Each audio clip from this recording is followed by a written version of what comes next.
ఉప్పు బస్తాల గాడిద కథ ఈరోజు మనం చెప్పుకుందాం.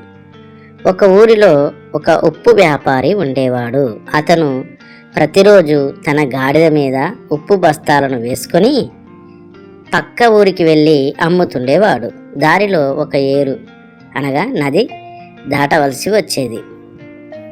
మొదటి రోజు ప్రమాదశావత్తు గాడిద ఆ ఏటిలో పడిపోయింది. ఆ నీటిలో ఉప్పు అంతా కరిగిపోయింది. బస్తాల బరువు తగ్గడంతో గాడిద చాలా తేలికగా ఉండడంతో చాలా సంతోషపడింది.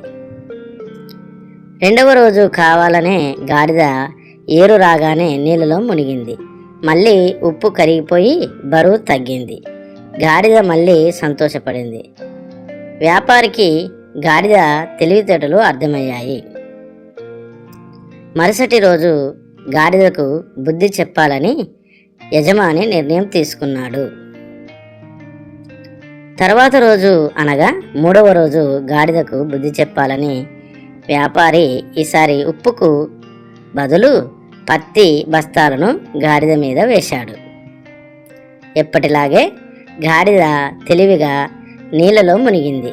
కానీ ఈసారి పత్తి నీటిని పీల్చుకొని బరువు రెట్టింపు అయ్యింది. ఆ బరువు మోయలేక గాడిద చాలా ఇబ్బంది పడింది. నీళ్ళలో మునిగిపోసాగింది. యజమాని సహాయంతో బయటపడింది. ఆ రోజు నుండి గాడిద మళ్ళీ నీటిలో ఎక్కువసేపు ఉండడానికి ఇష్టపడలేదు. గాడిదకు బుద్ధి వచ్చినందుకు యజమాని చాలా సంతోషపడ్డాడు.